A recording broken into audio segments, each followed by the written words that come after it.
وصیت نہیں کی ہے تو نہیں. دوسرا جواب. تیسرا جواب, یہاں علامہ شوکانی رحمت اللہ علیہ اور ابن حزم رحمت اللہ علیہ نے اس حدیث کا مطلب بہت اچھا بیان فرمایا.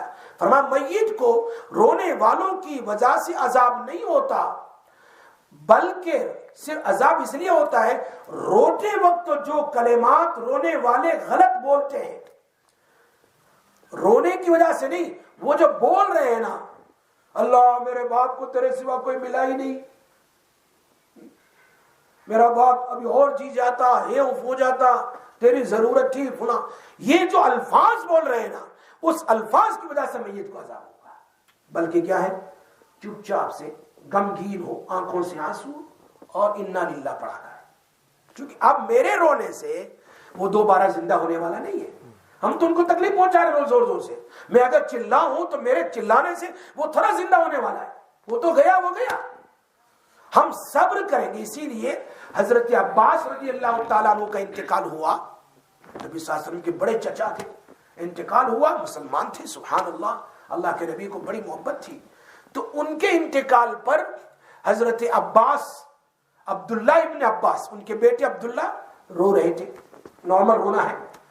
تو اس وقت بہت سارے صحابہ آئے نا, عباس کے انتقال پر بہت سارے صحابہ آئے تعزیت کے لیے. ایک صحابی دیہات سے آئے, گاؤں سے, اور گاؤں والے تو بہت اچھی بات بولتے ہیں نا, اور ان کی باتیں بڑی عجیب عجیب ہوتی ہیں. وہ گاؤں والے صحابی آئے اور آنے کے بعد ایسا سینٹنس کہا کہ وہ عبداللہ ابن عباس کو تسلی ہو گئی. وہ کیا سینٹنس تھا؟ کہا تم جو رو رہے ہو, تمہارے رونے کی وجہ سے تم اپنے باپ کو کوئی بہتر بدلہ نہیں دے سکتے. تم اگر صبر کرو گے, کیا کہا, تم صبر کرو گے تو تمہارے صبر پر تمہارے باپ کو اللہ جنت دے گا جس کو تم نہیں دے سکتے. بیٹا کبھی جنت دے سکتے باپ کو؟ تم صبر کرو گے تو تمہارے صبر پر اللہ باپ کو جنت دے گا. کتنا عجیب بات ہے. اور تم صبر کرو گے باپ کی انتقال کے اوپر تو اللہ تبارک و تعالی تمہیں وہ صبر پر بدلہ دے گا. ان اللہ مع الصابرین, اللہ رونے والے کے, اللہ صبر کرنے والوں کے ساتھ ہے. اللہ تمہیں وہ بدلہ دے گا کہ تمہارا باپ اگر جی جائے, دوبارہ دنیا میں آ جائے, تو وہ بھی وہ بدلہ نہیں دے سکتا ہے. تو تمہارے صبر پر اللہ وہ بدلہ دے گا, اور تمہارے صبر پر تمہارے باپ کو کیا ملنے والا ہے؟ باپ کو جنت ملے گی, تم کو صبر کا بدلہ ملے گا. اولئک علیہم صلوات من ربہم ورحمہ واولئک هم المہتدون. کتنی بڑی نعمت ہے جو اللہ نے بدلائی. تو یہاں میں نے کہا مرتے وقت بولنے والیاں, رونے والیاں کوئی غلط الفاظ بولتی ہے, اس الفاظ کی وجہ سے مردے کو عذاب ہوتا ہے. آخری جواب, عائشہ رضی اللہ تعالیٰ عنہ فرماتی ہے کہ اس حدیث کا تعلق یہودیہ کے ساتھ ہے. ایک یہودیہ کا انتقال ہو گیا, ایک یہودی کا انتقال ہو گیا. تو وہ سب اللہ کے نبی نے یوں فرمایا کہ یہ عذاب مردے کو قبر میں دیا جا رہا ہے. یہ رونے والے ہیں نا سب, جو مر گیا, جس کو دفن کیا, یہودی جو بھی ہو, کہا اس قبر میں اس مردے کو یا مردی کو جو بھی ہے اس کو عذاب دیا جا رہا ہے. تو یہ جو عذاب دیا جا رہا تھا وہ رونے کی وجہ سے نہیں, کفر کی وجہ سے. اس کی موت کفر پر ہوئی ہے. اس وقت نبی صلی اللہ علیہ وسلم نے مومن کے لیے نہیں کہا ہے کہ مومن روئے گا تو مردے کو عذاب ہوگا, مومن چلائے گا تو مردے کو عذاب ہوگا. نہیں, وہ تو انہیں کو سزا ہوگی رونے کی, حرام کام کیا اس لیے.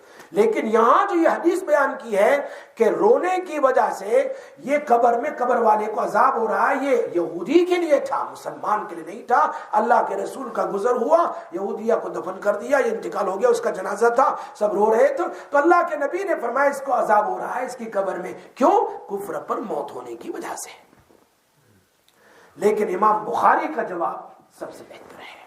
کیا ہے کہ تم نے اگر مرتے وقت وصیت نہیں کی تو ایسی صورت میں اگر وہ چلائیں گے, روئیں گے, تو پھر عذاب ہوگا.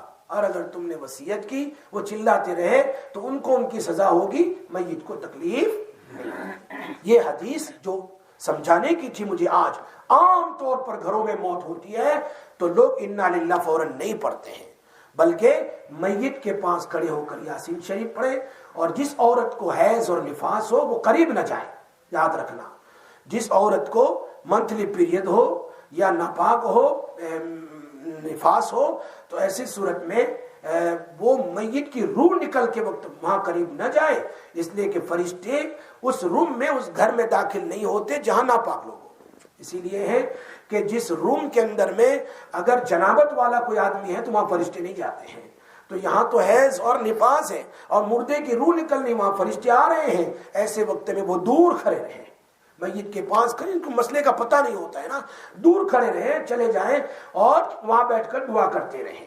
قریب میں وہ کھڑے ہو، زیادہ تر مرد کھڑے ہو جائیں، مرد نہیں تو کوئی پاک عورت ہو، گھر کی بیٹی جو پاک ہو، وہ کھڑے ہو کر یاسین شریف پڑھے، یا لقنوا موتاکم بکلمۃ لا الہ الا اللہ، آہستہ آہستہ لا الہ الا اللہ اتنے زور سے کہ اس کے کان کے پاس آواز پہنچ جائے۔ ایسے پرونی پاپا کلمہ پرونی کیا، وہ don't say that, you must read کلمہ، نو۔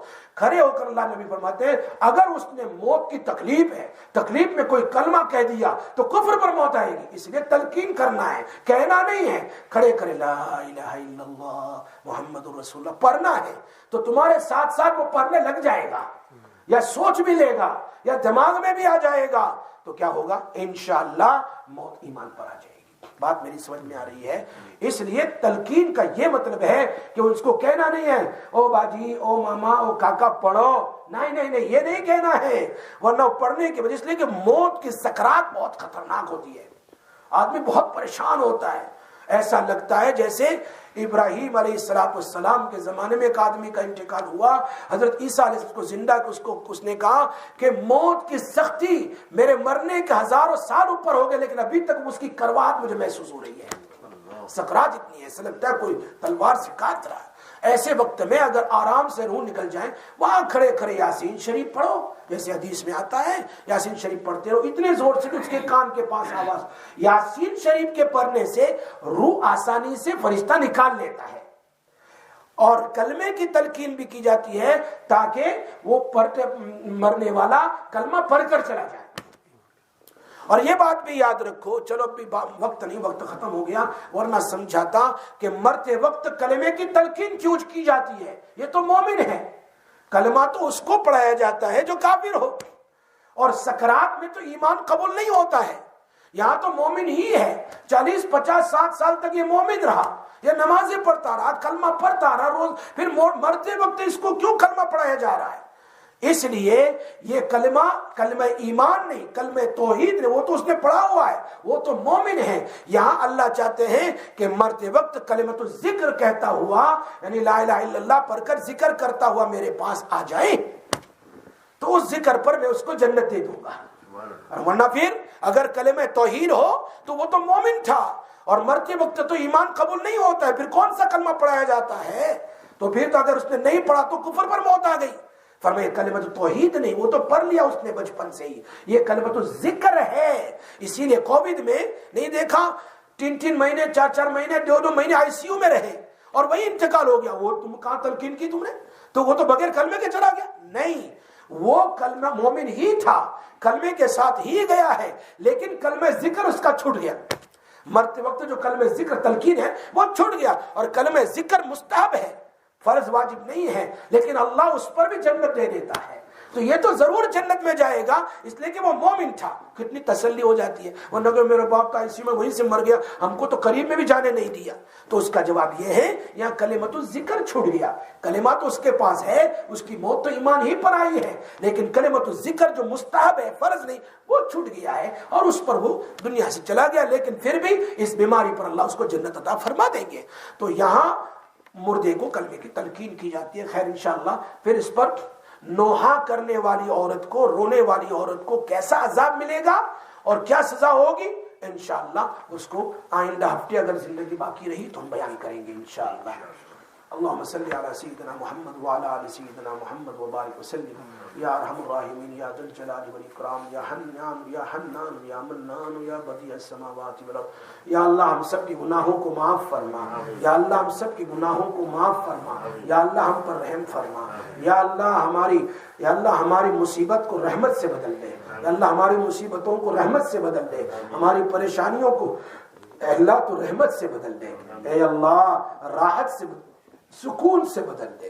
عافیت سے بدل دے. یا اللہ ہمیں عافیت نصیب فرما. اے اللہ ایک صحابی بہت پریشانی میں تھے. کہا اگر موت کی اجازت ہوتی تو میں موت مانگ لیتا.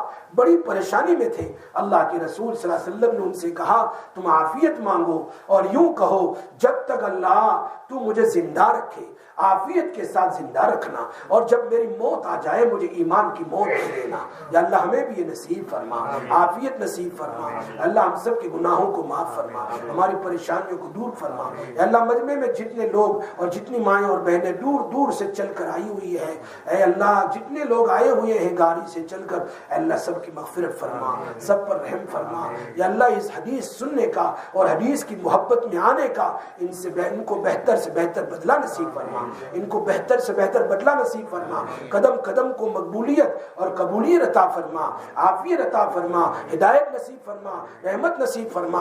اے اللہ جہاں جہاں لوگ سن رہے ہیں مکسر کے ذریعے سے جو دور ہے جو نہیں آ سکتے ہیں الہ العالمین اور جہاں کئی لوگ سن رہے ہیں ریسیور کے ذریعے اے اللہ ان سب کو راحت اور سکون نصیب فرما. اے اللہ سب کو سب کی مغفرت فرما. اے اللہ ہمارے اہل و عیال کی مغفرت فرما. ہمارے اہل و عیال کی مغفرت فرما. ہمارے اہل و عیال کی مغفرت فرما. ہمارے ماں باپ کی مغفرت فرما. یا اللہ یا رحمان ہم سب کو ایمان پر قائم دائم فرما. ایمان پر استقامت نصیب فرما. نیک کام کرنے کی توفیق نصیب فرما. برے کام سے ہم سب کی حفاظت فرما. رسول پاک صلی اللہ علیہ وسلم نے جتنی خیر کی دعائیں مانگی اس کو اے اللہ تو ہمیں اس میں ہمارا حصہ نصیب فرما. جتنے شرور سے پناہ مانگی ہے ان تمام شرور سے اللہ ہم سب کی حفاظت فرما. یا اللہ بیماروں کو شفا عطا فرما. بیماروں کو شفا عطا فرما. پریشان حالوں کی پریشانیوں کو دور فرما. اے اللہ جس کو جس قسم کی بیماری ہو درد کی ہو بلڈ پریشر کی ہو شوگر کی ہو اے اللہ تمام بیماریوں سے اے اللہ تو حفاظت فرما. مہلک کن بیماریاں آنے والی بیماریوں سے بھی حفاظت فرما. یا اللہ ہم سب کو عافیت نصیب فرما. الہ العالمین یا اللہ عافیت نصیب فرما. عافیت نصیب فرما. ہم سب کی مغفرت فرما. اپنے فضل و کرم سے رحم و کرم سے ہماری دعا کو قبول فرما. وصلی اللہ تعالی علی سیدنا محمد وعلی وسلم برحمتک یا ارحم الراحمین.